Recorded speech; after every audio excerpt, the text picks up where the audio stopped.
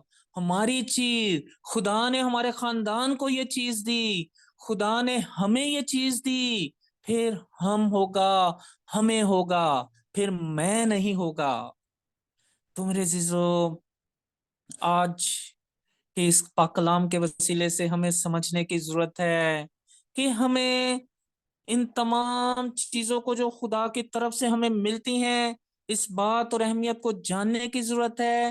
ان چیزوں کو, اپنے تمام کاموں کو خدا کے لیے منسوب کرنے کی ضرورت ہے. ان تمام چیزوں کو خدا کے لیے کانسیکریٹ کرنے کی ضرورت ہے. اگر ہم امثال اس کے 3 باب کی 9ویں اور 10ویں آیت کو پڑھیں, امثال 3 باب اس کی 9ویں اور 10ویں آیت پڑھیں, جسے مل جائے.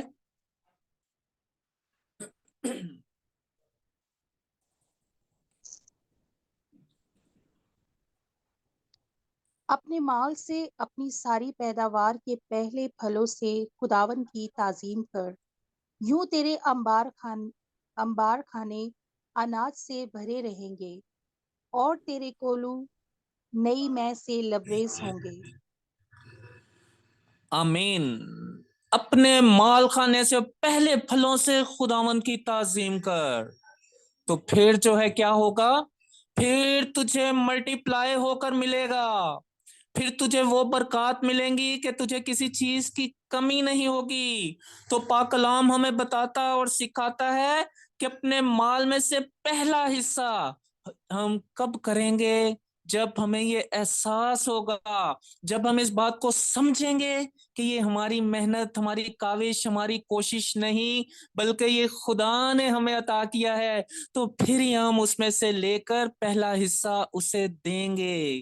جب اس بات کو سمجھیں گے کہ یہ ہماری کوشش نہیں, اگر ہم یہی سمجھتے رہیں گے کہ یہ تو ہماری کوشش ہے, یہ تو میں نے محنت کی ہے, یہ تو میں نے اوور ٹائم کیے ہیں, یہ تو میں نے جو ہے نا یہ محنت کی تھی, یہ دماغ چلایا تھا تو یہ کام ہوا ہے, تو پھر ہم اسے لے کر خدا کے پاس نہیں جائیں گے.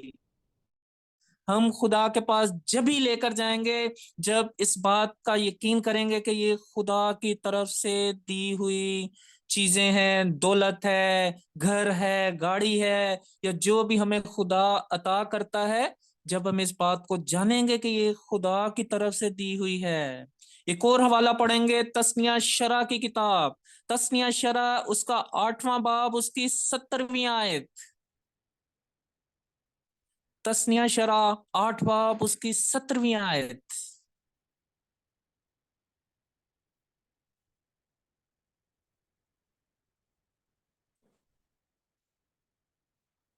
شروع کی 5 کتابوں میں تثنیہ شرح, شریعت کی پہلی 5 کتابیں, اس میں تثنیہ شرح 8 باب 17ویں آیت. اور تو اپنے دل میں نہ کہے کہ میری ہی قوت اور میرے ہی ہاتھوں کی طاقت نے یہ دولت میرے لیے پیدا کی ہے. آمین. تو نہ کہے کہ میرے ہی ہاتھوں کی طاقت نے یہ سب دولت اکٹھی کی ہے. تو اس بات پہ نہ سوچنا, تو یہ نہ سمجھنا کہ جو کچھ میں نے تجھے دیا ہے وہ تو نے اپنی کوشش سے, تو نے اپنی محنت سے, تو نے اپنی جو ہے وہ دماغ سے سب حاصل کیا ہے, بلکہ یہ میرا ہے, سب کچھ میرا ہے. یہ زمین, آسمان, یہ جانور, یہ سب میرے ہیں. تو میرے لیے جو ہے وہ کیا دے گا, تو مجھے کیا دے سکتا ہے. اس نے داؤد سے کہا تو میرے لیے کون سا گھر بنائے گا, سب آسمان میرا تخت, زمین میرے پاؤں تلے کی چوکی ہے, تو میرے لیے کیا کون سا گھر بنائے گا. تو میرے عزیزو, خداوند آج ہمیں بتاتا اور سکھاتا ہے کہ یہ سب خدا کی طرف سے دیا ہوا ہے. اگر ہم اس کی اہمیت کو سمجھیں گے